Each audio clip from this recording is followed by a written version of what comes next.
Kelly, you are next. Thank you, Mr. Chairman. Mr. Chairman, I commend Senator Manchin and any additional members of this committee for embarking on this process to develop a bipartisan infrastructure proposal. The draft bill recognizes the urgent need to respond to the crushing drought, rolling brownouts, and wildfires engulfing the West. Mr. Chairman, I'll state at the outset that I look forward to working with the committee to build out the $5 billion Western water infrastructure provision. Most of the dams, reservoirs, and irrigation canals that store and transport water to farms and cities in western states are more than 50 years old, and they're failing, and they're wasting water, a resource that we do not have enough of. Funding should be prioritized for the completion of authorized water storage projects, deferred maintenance for dams, and the recently established aging infrastructure account at the Bureau of Reclamation.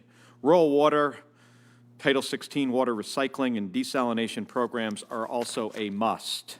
Conservation programs and water smart grants to promote water efficiency, including lining canals, must not be overlooked either. I also appreciate the inclusion of a proposal that I authored to promote grid resiliency through the use of demand response technology. Extreme heat waves and polar blasts in some places can lead to surging demand for electricity that exceeds supply. The widespread deployment of networked smart appliances and batteries can help states keep their lights on during these peak periods. We saw the success of this in Arizona just last summer when smart thermostat programs were able to reduce the strain on the grid by significantly dropping the load. Big success story. And finally, the draft bill recognizes that our national forests are infrastructure too. Forest watersheds funnel snow melt into our rivers and lakes, but megafires, which are raging at this very moment, are the worst fire season on record.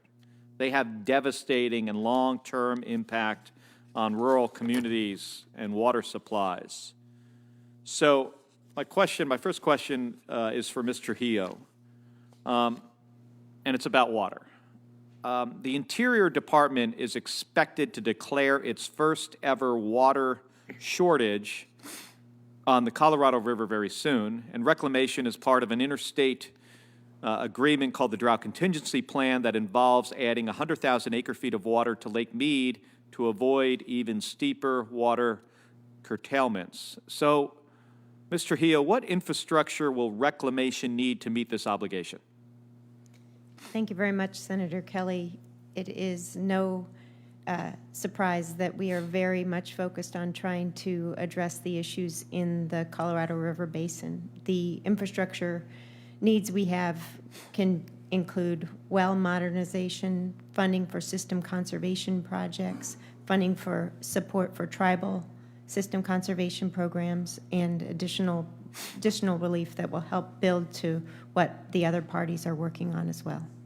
Does any part of that include additional funding for dams to increase capacity? Yes, Senator, there will be additional funding for increased storage.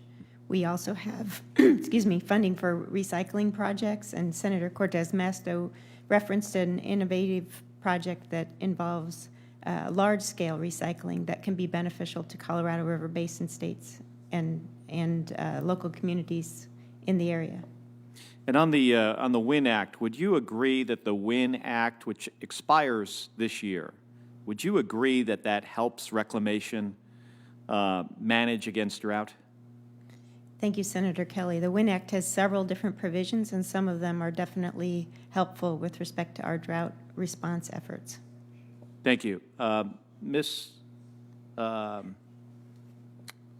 Hogan, in the remainder time, I know we don't have a lot of time left, but what is the department's position on my provision to expand demand response programs to all federal buildings and in DOE energy efficiency grants to states?